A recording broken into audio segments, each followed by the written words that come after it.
Doctor साहब, इससे पहले हमने देखा कि कुछ 2 से 3 दिन पहले ही ये प्रेडिक्शन थी कि अब बारिशें नहीं होंगी, मॉनसून का कोई मजीद स्पेल नहीं आने वाला, कोई ख़तरनाक बारिशें नहीं होने वाली हैं। मॉनसून ख़त्म हो चुका है, लेकिन एक बार फिर से 11वें स्पेल का इंदिया दिया जा रहा है, जो कि कहा जा रहा है कि इससे भी पहले से ज़्यादा ख़तरनाक हो सकता है। हमें बताइएगा, ये 11वां स्पेल कहाँ से आ गया? देखें, ये मॉनसून बिल्कुल रिट्रीव होना शुरू हो गया हुआ है और एज सच अभी कोई इतनी ज्यादा सिग्निफिकेंट रेनफॉल्स नहीं है।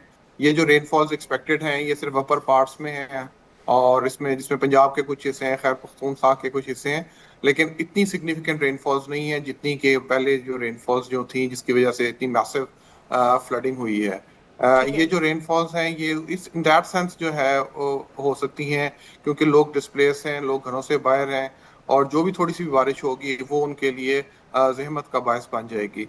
तो ओवरऑल मानसून जो है अब वीक हो गया हुआ है। मानसून वेदर सिस्टम्स जो है वो पाकिस्तान से जो है वो रिट्रीव हम्म। कर रहे हैं, ईस्टवर्ड्स मूव कर रहे हैं।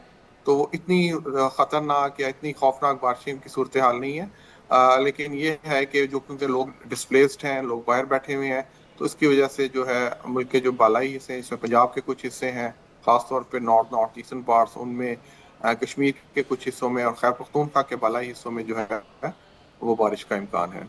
अच्छा डॉक्टर ज़हीर साहब, आपने कहा कि ये बारिशें ज़्यादा तेज़ बारिशें नहीं होने वाली हैं, हल्की फुल्की बारिशें कुछ इलाकों को हिट करेंगी।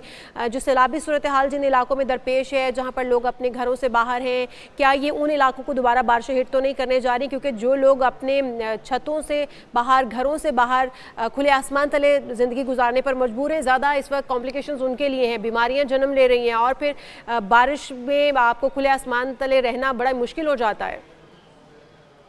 जी बिल्कुल, ये उन लोगों के लिए थोड़ा सा मसाइल का बायस बनेगी, इसी वजह से इसकी इनकी ज्यादा तो सिग्निफिकेंस अगर है। इलाके आप जो बता ज्यादा सके किन किन इफेक्टेड इलाकों को एरिया हिट करेगा? जो ज्यादा इफेक्टेड एरियाज हैं उसमें रावलपिंडी, इस्लामाबाद, चकवाल, लाहौर के कुछ हिस्से हैं, कुछ सेंट्रल पार्ट्स हैं, सरगोदा और फैसलाबाद, इन इलाकों में। इसी तरह खैबर पख्तूनख्वा के जो बालाई पहाड़ी इलाके हैं इनके अंदर, कश्मीर के इलाकों में और गिलगित बल्तिस्तान के इलाकों में, इन इलाकों में ज्यादा इफेक्टिव है। इनके ठीक जो है। नॉर्दर्न पार्ट्स हैं, जो मुल्क के शुमाली हिस्से हैं, उनमें ज्यादा इफेक्टिव है। जो कि सदर्न है या central parts of the country है उसमें इतनी हम्म। ज्यादा सिग्निफिकेंट रेनफॉल्स नहीं है। अच्छा, तो डॉक्टर ज़हीर साहब, ये 11वां स्पेल कब तक जारी रहेगा? इसका दौरानिया कितना होगा? और इस बार हम देख रहे हैं कि अब रातों में हल्की हल्की खुनकी भी महसूस होती है, तो क्या माना जा सकता है कि 11वें स्पेल के ख़त्म होने तक, यानी कि अक्टूबर तक, बारिशों के बाद जब बारिशें ख़त्म हो जाएंगी तो एक सर्दी की लहर भी आने वाली है? देखिए, सर्दी थोड़ी सी अभी जरा दूर है। अक्टूबर के महीने में हमारे यहाँ खज़ां का मौसम होता है, जब ट्रांजिशन पीरियड जिसे हम कहते हैं। ठीक है। सितंबर के एंड में ये क्योंकि लास्ट स्पेल होगा जो कि सिर्फ अपर पार्ट्स को इफेक्ट कर रहा होगा। रात के वक्त उनकी आपको ने जिस तरह का है वो एहसास होना शुरू हो जाएगा। वेदर जो है वो आहिस्ता आहिस्ता चेंज होगा और फिर अक्टूबर के बाद से फिर जब अक्टूबर और नवंबर जो है वो ट्रांजिशन पीरियड्स होते हैं, उसके बाद फिर हमारे यहाँ जो है विंटर जो है वो फिर से दोबारा सेट इन करेगी।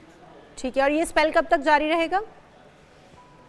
ये ऑलमोस्ट थर्सडे तक ऑन एंड ऑफ रेन के चांसेस है, वक्फे वक्फे से है, कंटिन्यूस रेनफॉल नहीं है। ठीक लेकिन है। जुमेरात तक खासतौर पर मुल्क के जो बालाई हिस्से हैं उनमें बारिश रहने का इम्कान है।